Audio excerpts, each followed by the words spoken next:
Mengapa saya harus berdoa? Apakah saudara punya pertanyaan yang sama? Kalau Tuhan itu maha kuasa, Tuhan itu tahu segala sesuatu, Tuhan itu berdaulat, kenapa aku mesti berdoa? Sebelum aku ngomong Tuhan udah tahu.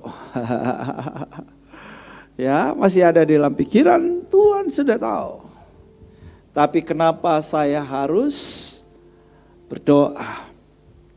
Seringkali saudara, orang memahami doa hanya sebagai bagaimana kita meminta kepada Tuhan. Ya, kalau definisi doa saudara sesederhana itu, atau selama ini saudara punya pengertian seperti itu, bahwa doa adalah cara saya minta kepada Tuhan, maka saudara dikasih oleh Tuhan, pemikiran tadi bahwa Tuhan maha tahu, Tuhan berkuasa dan seterusnya, itu bisa menjadi alasan buat kita untuk tidak perlu berdoa, betul? Karena Tuhan maha tahu. Jadi penting sekali untuk kita memahami definisi inti daripada doa. Apa itu doa? Baca bersama saya 2-3. Doa adalah hubungan antara manusia dengan Allah, sumber kehidupan. Kita berdoa, kita sedang membangun hubungan dengan Allah. Ketika kita berdoa, saudara, kita sedang membangun hubungan dengan sumber kehidupan. Kita semua perlu kehidupan, bukan sekedar kehidupan jasmani, tetapi kehidupan rohani. Kehidupan itu bukan hanya ada di tubuh, kehidupan juga bukan hanya ada di jiwa, tapi inti kehidupan adalah di dalam roh. Roh manusia telah mengalami kematian ketika manusia jatuh ke dalam dosa. Itulah sebabnya maka kita perlu kehidupan ilahi. Ya, Yesus datang supaya kita hidup. Supaya kita hidup atau mempunyai hidup. Kata hidup yang digunakan dalam bahasa Yunani adalah Zoe. Zoe ini adalah hidup ilahi, hidup rohani. Kita perlu hidup ilahi, hidup rohani, karena hidup roh kita sudah mati karena dosa. Tanpa hidup roh, maka kita tidak bisa bersekutu dengan Allah yang adalah roh. Ya, karena saudaraku, media komunikasi Allah dengan manusia, manusia dengan Allah adalah roh. Jadi roh kita mesti hidup. Bagaimana roh kita hidup? Yaitu ketika kita menerima Yesus sebagai juru selamat pribadi dan Tuhan. Saya percaya setiap jemaat sudah menerima Yesus sebagai juru selamat pribadi dan Tuhan. Dan itu berarti di dalam dirimu ada Zoe. Engkau mempunyai hidup. Bukan hidup bios saja, hidup bios itu hidup tubuh biologis.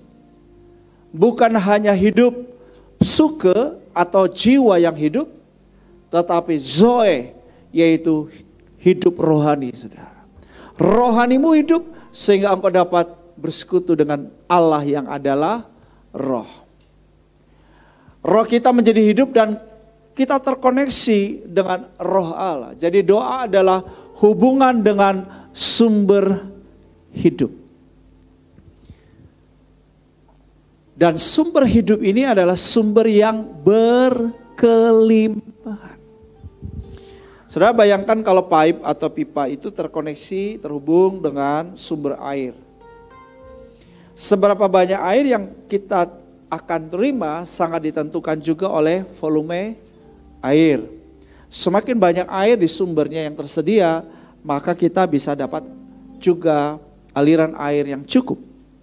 Tetapi kalau saudara di sumber airnya mulai berkurang atau kering, maka kita tidak mendapatkan aliran airnya. Betul?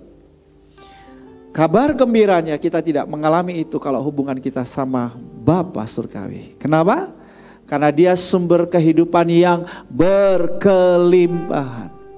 Yohanes 10 ayat 10b berkata, Yesus datang, aku datang supaya mereka mempunyai hidup Zoe dan mempunyainya dalam segala kelimpahan. Puji Tuhan.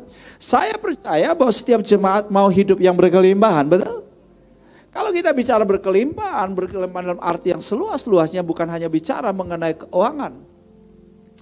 Tetapi kelimpahan akan kasih, sukacita, damai, sejahtera, kuasa. Wow.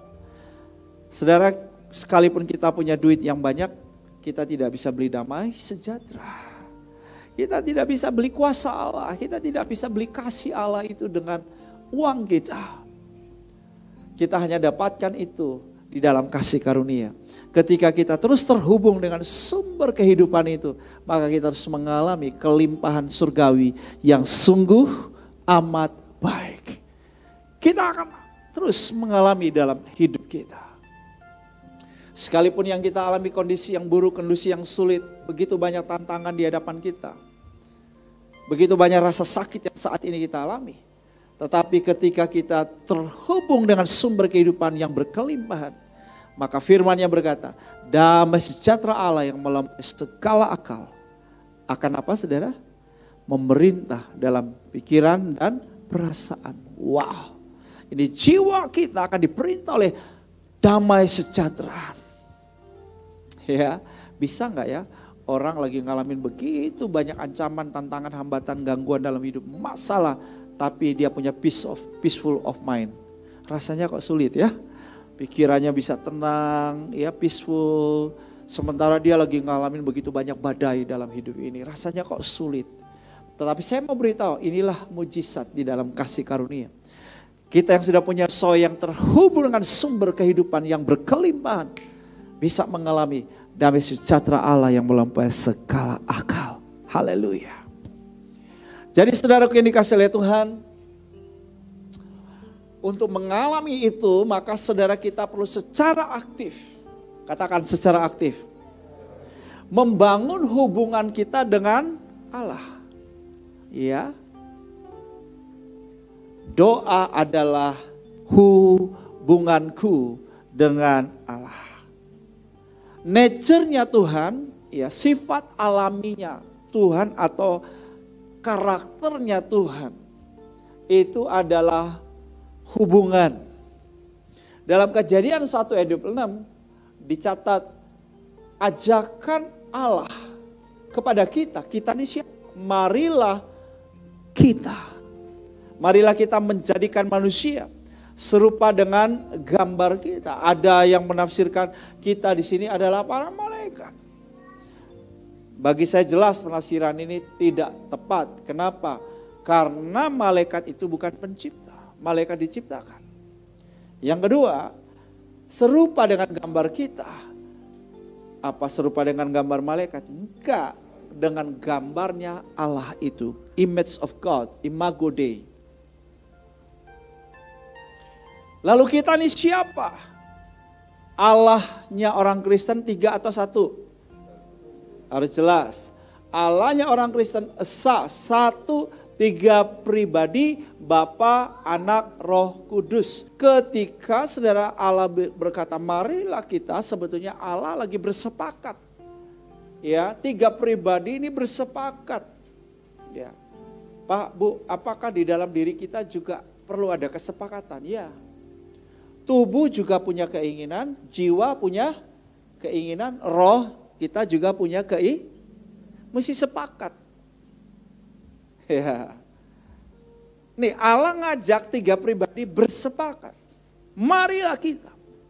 Kalau udah bicara marilah kita, ini sebuah hubungan. Ya Allah sedang menyatakan bahwa kita ini tidak sendiri-sendiri nih, kita satu, ada hubungan. Di dalam Kejadian pasal yang kedua juga di situ dicatat bagaimana Allah menjadikan manusia, ya. Kemudian di Kejadian pasal 3 manusia jatuh dalam dosa. Allah berjalan-jalan di taman, saudaraku, dan kemudian Allah memanggil manusia, di manakah engkau? Saya yakin bahwa sebelum-sebelumnya juga Allah sudah sering ke Eden, ya, dan berjumpa dengan manusia.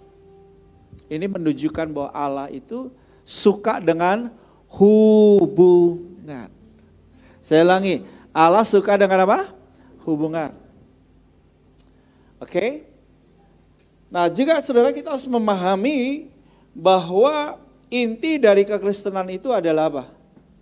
Hubungan. Karena begitu besar kasih Allah akan kita nih. Dunia bicara saya dan saudara di situ.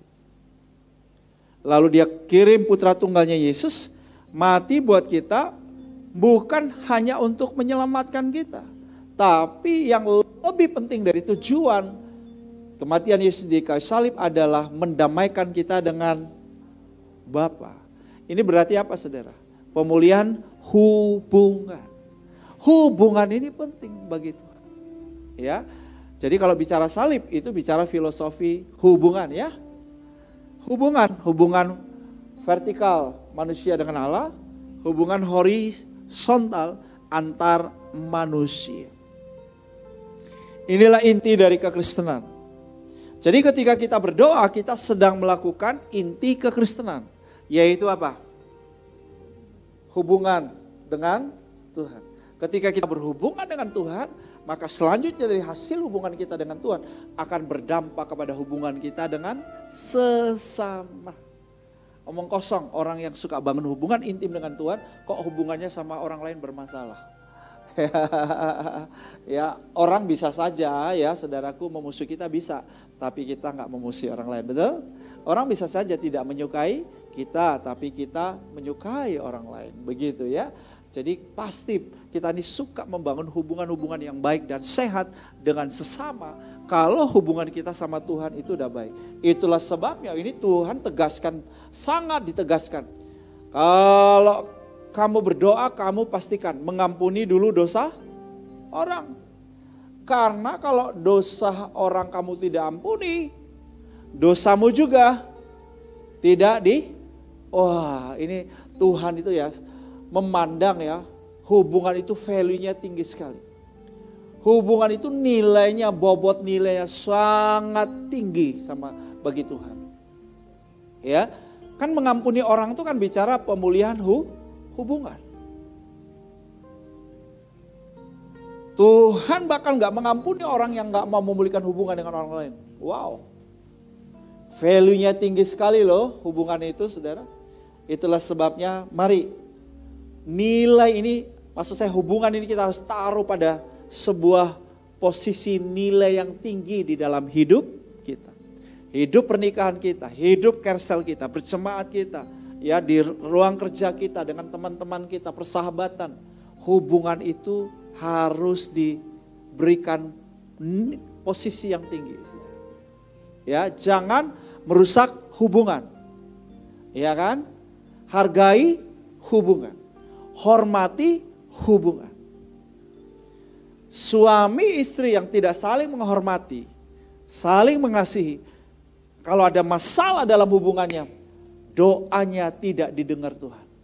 Berarti saudara perhatikan, hubungan itu sangat dijunjung tinggi sama Tuhan, betul?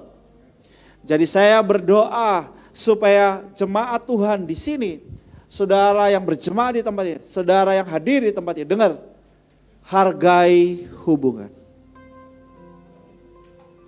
Wujud doamu sama Tuhan ditunjukkan dalam hubunganmu dengan sesamamu manusia.